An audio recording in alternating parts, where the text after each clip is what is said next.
جی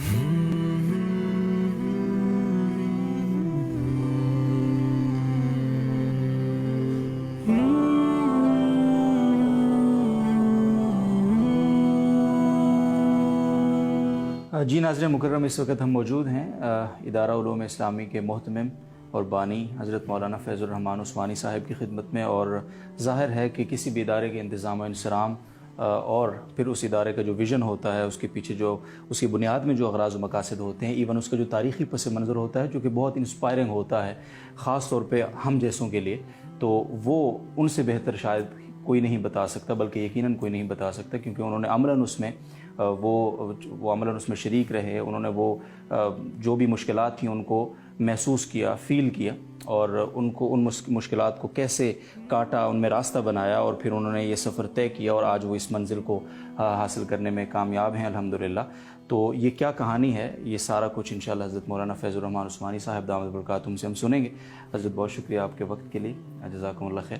تو سب سے پہلا سوال آپ کی خدمت میں وہ یہ ہے کہ وہ کیا ہو سکتا ہے، ناظرین بھی جانتے ہیں اور یقیناً آپ بھی جانتے ہیں، اور میں دہرا دیتا ہوں صرف کہ اس ادارے کی جو تاسیس کی کہانی ہے وہ آپ ہی کی زبانی سنیں گے ہم، کہ کیسے شروع ہوا یہ سفر۔ نحمد رسول اللہ رسول الکریم۔ سب سے پہلے تو میں اپنی طرف سے اور اپنی مجلس منتظمہ کی طرف سے حضرت استاد صاحب دامت ظلہ کا شکریہ ادا کرتا ہوں کہ انہوں نے نوازش فرمائی اور آپ حضرات کو ہمارا کام دیکھنے کے لیے بھیجا، اور آپ کی ٹیم کا بھی میں بہت زیادہ ممنون ہوں، آپ حضرات نے اپنا قیمتی وقت دیا۔ اللہ تعالیٰ حضرت استاد صاحب کو اور آپ کو بہت زیادہ اجر نصیب فرمائے۔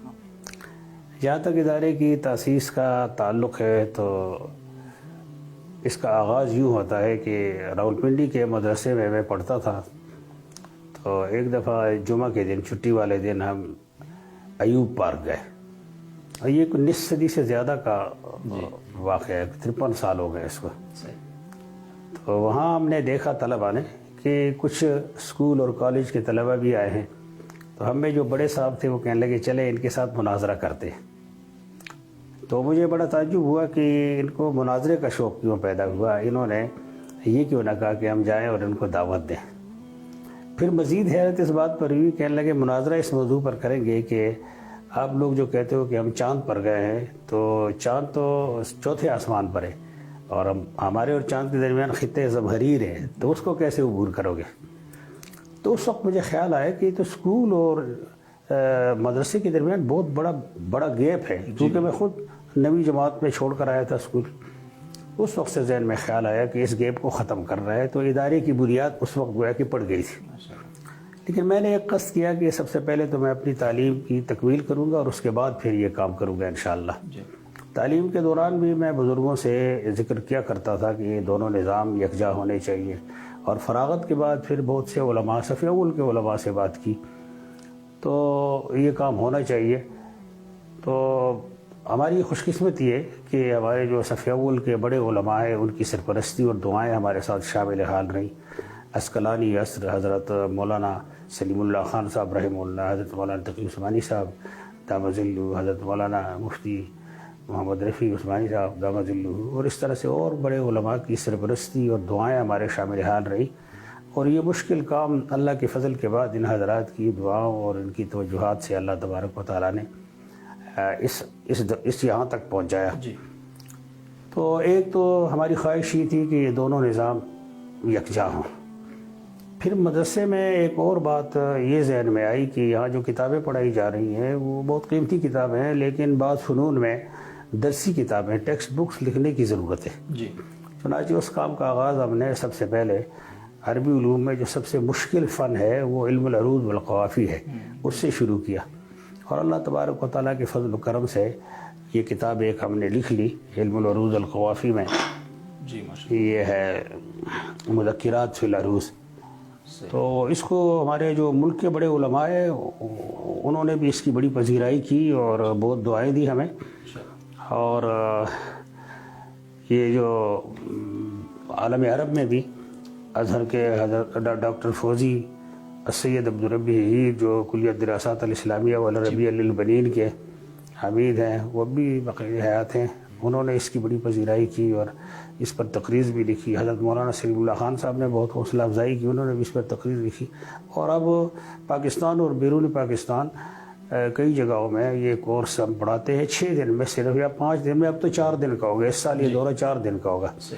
اسکول اور کالج کے جو اساتذہ ہیں عربی اور اسلامیات کے, ان کو اور فضلائے درس نظامی کو ہم پڑھاتے ہیں. جامعۃ الرشید میں بھی 2 بار یہ دورہ ہوا ہے وہاں کے معلمین کو. تو یہ 2 کام ہمارے پیش نظر تھے, ایک تو ان دونوں علوم کو یکجا کرنا, اور دوسرا یہ کہ اس طرح سے یہ درسی کتابیں لکھنا. درسی کتابوں میں یہ ایک تو مکمل ہوگی, اور یہ دوسری مذکرات فی النحو کے نام سے اس کا ایک حصہ چھپ گیا علم النحو میں.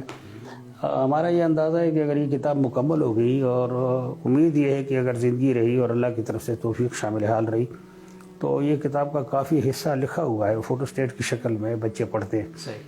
تو اس 1 سال کے اندر انشاءاللہ یہ مکمل ہو جائے گا. اور اس میں ہمیں یہ امید ہے کہ یہ 5-6 جو پڑھائی جانے والی کتابیں ان سب سے مستغنی کر دے گی طالب علم کو. تو الحمدللہ اب یہ کام اللہ تبارک و تعالیٰ کے فضل و کرم سے یہاں تک پہنچا ہے.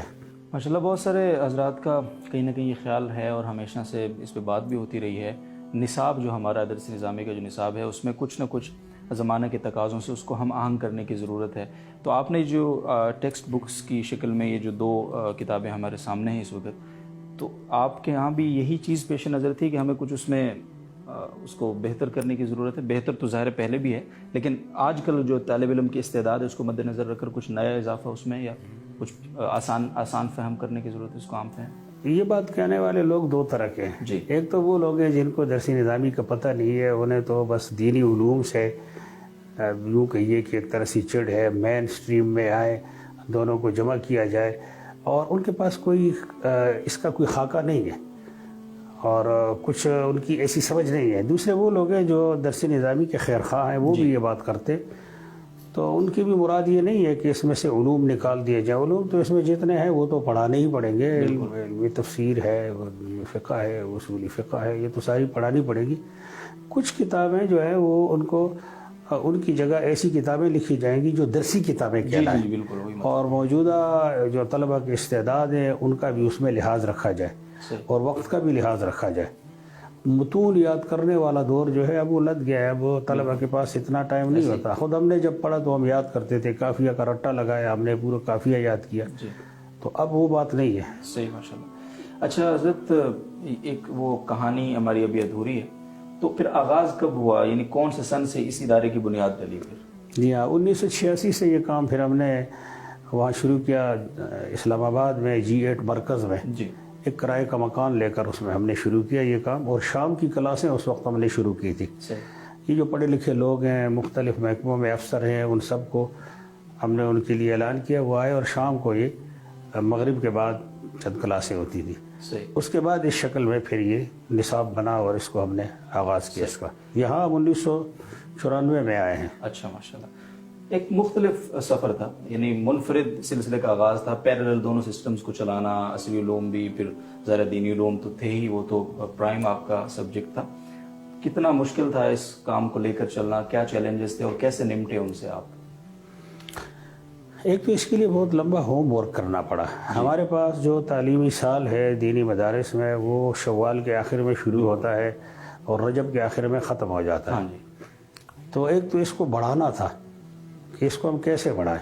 اب بہت زیادہ لمبا سال بھی ہم نہیں کر سکتے, اور سالوں کا اضافہ بھی نہیں کر سکتے, اور نیا کام ہے تو پتہ نہیں لوگوں کا اس کی طرف رغبت اس کی طرف ہوگی یا نہیں ہوگی. تو ایک تو طویل ہوم ورک کیا ہم نے اس کے لیے. اس کا پہلا کام تو ہم نے یہ کیا کہ تعلیمی سال بڑھا دیا. 6 شوال سے ہمارا سال شروع ہوتا ہے اور شعبان کے آخر میں ختم ہوتا ہے. اور دوسرا یہ کیا کام ہم نے کہ صبح ایک 0 پیریڈ کا اضافہ کیا. اس طرح سے ہمارا سال جو ہے وہ کئی مہینے مدارس کے سال سے بڑھ گیا.